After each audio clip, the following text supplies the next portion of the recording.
अस्सलाम वालेकुम जी। इमरान खान को नाअहल करने के हवाले से फवाद चौधरी ने बड़ी अहम बात की है। कहते हैं कि मुल्क में कानून और आइन इतना पीछे रह गया है कि अगर ये लोग दरख्वास्त भी लेकर चले जाएं कि हमें इमरान खान की शक्ल पसंद नहीं है, लिहाजा जब तक वो सियासत में है नए इलेक्शन ना करवाए जाएँ तो इनकी ये दरख्वास्त भी मंजूर कर ली जाएगी। फवाद चौधरी ने सिस्टम के अंदर जो खराबी हो गई हुई है इस पर वो बरस पड़े हैं। अब आपको बताते हैं कि ये हुआ क्यों है। ये हुआ इसलिए है कि पाकिस्तान की अदालतों पर 4 दफ़ा दरख्वास्त आई है। वो दरख्वास्त ये थी कि सीता वाहिद की एक बच्ची है और ये कहा जाता है कि वो इमरान खान की बच्ची है और इमरान खान ने इसको मानने से इनकार किया है।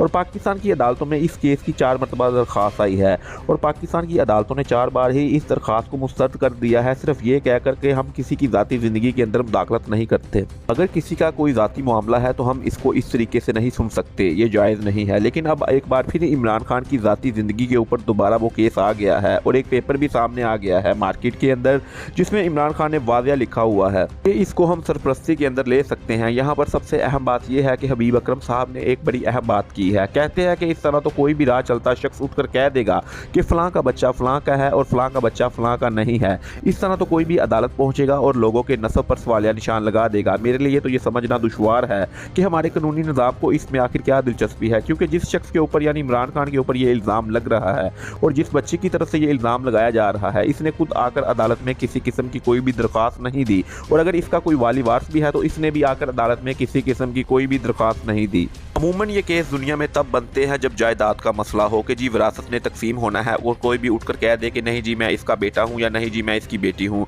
और इसकी जायदाद में हिस्सा मेरा भी बनता है, मुझे भी हिस्सा दो। उस वक्त अदालतों में ये केस चला करते हैं।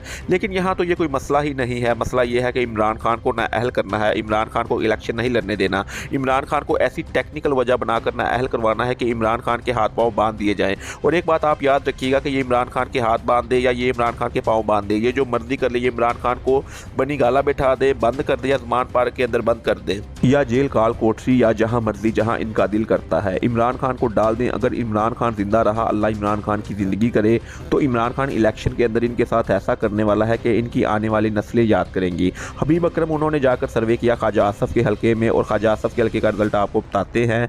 आप लोग जानकर ये हैरान हो गए कि ये वो ख्वाजा आसफ है जिन्होंने पिछला इलेक्शन कॉल करके जीता था कि जी मैं तो हार रहा हूँ, मेरी सीट जा रही है, खुदा का वास्ता कुछ करे, और फिर इनको जितवाया गया था। हबीब अकरम ने वहां जाकर एक सर्वे किया। उस सर्वे के मुताबिक 50% लोग कहते हैं कि हमने पाकिस्तान तहरीक इंसाफ को वोट देना है, 26% लोग कहते हैं हमने पाकिस्तान मुस्लिम लीग नून को वोट देना है, 17% लोग कहते हैं कि हमने वोट देना ही नहीं और 7% लोग कहते हैं कि हमने दीगर दूसरी जमातों को वोट देना है।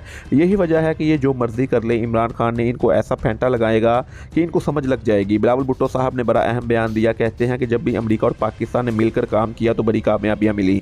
अवाम को ये बात जहन में रखनी चाहिए कि कामयाबियाँ सिर्फ नवाज शरीफ और आसिफ अली जरदारी को मिली हैं, पाकिस्तान को इसमें कोई भी कामयाबी नहीं मिली।